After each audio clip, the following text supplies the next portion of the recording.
Good afternoon, I'm John Shumway. I am in Gateway Center. Looking at this plaque behind me that commemorates the founding of the world's first commercial radio station, KDKA, back on November 2nd, 1920. Hard to believe we're about 2 years away from celebrating the 100th anniversary of KDKA Radio. And when you think about the scope of that time, the number of people who have been a part of the radio station is pretty incredible. And then you take a look at a few individuals. For instance, Mike Pintek. 30 years on KDKA out of that 100 years, Mike's voice has been a part of the fabric of KDKA.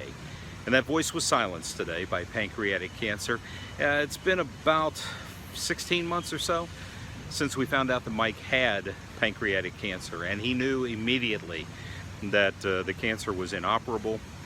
He went in for a special experimental treatment, and the treatment was working. He was getting better. Things were looking pretty positive. The survival rate, of course, for pancreatic cancer is so very slim, but the experimental treatments were helping.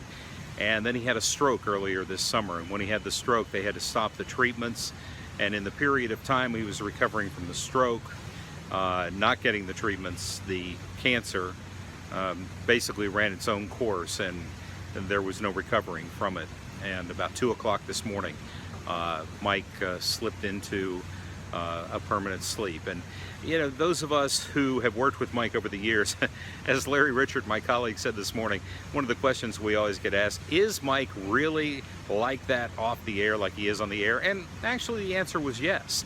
Mike was very opinionated, and he could be very blunt. I can't tell you how many times during conversations I would think, are you serious about this, or is this just a bit? And most of the time he was pretty serious about it.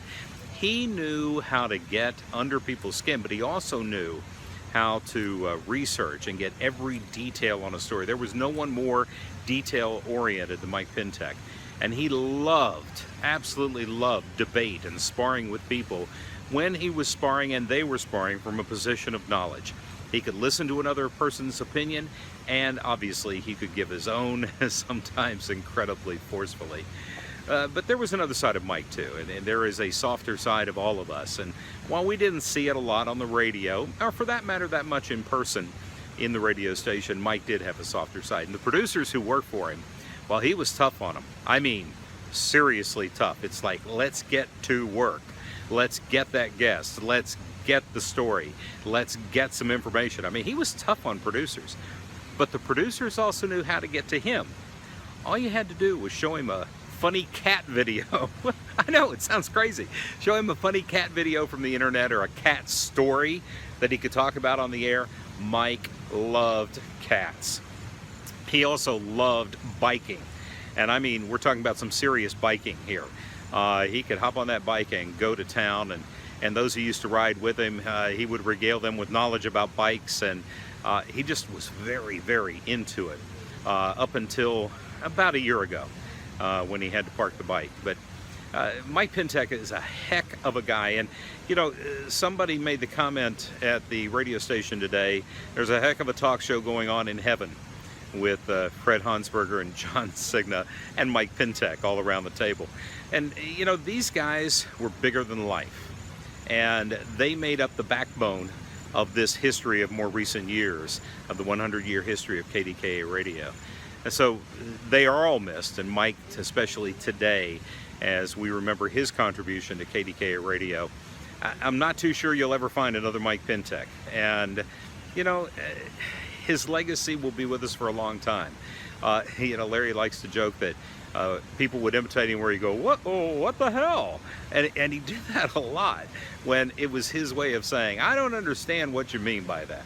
Well, he is someone who will be remembered for a very, very long time at KDKA and around this town. Politicians, they always knew they were going to get a tough interview when they were interviewed by Mike, but he was fair, thorough, and he would listen to the other side. So tonight we mourn our loss, our city's loss, our radio station's loss, and the loss of our friend Mike Pintek. I'm going to have the thoughts of some of the people who worked with him, as well as Mr. Zubik, coming up in my special report on Mike Pintek on KDKA-TV News at 6. Hope to see you then.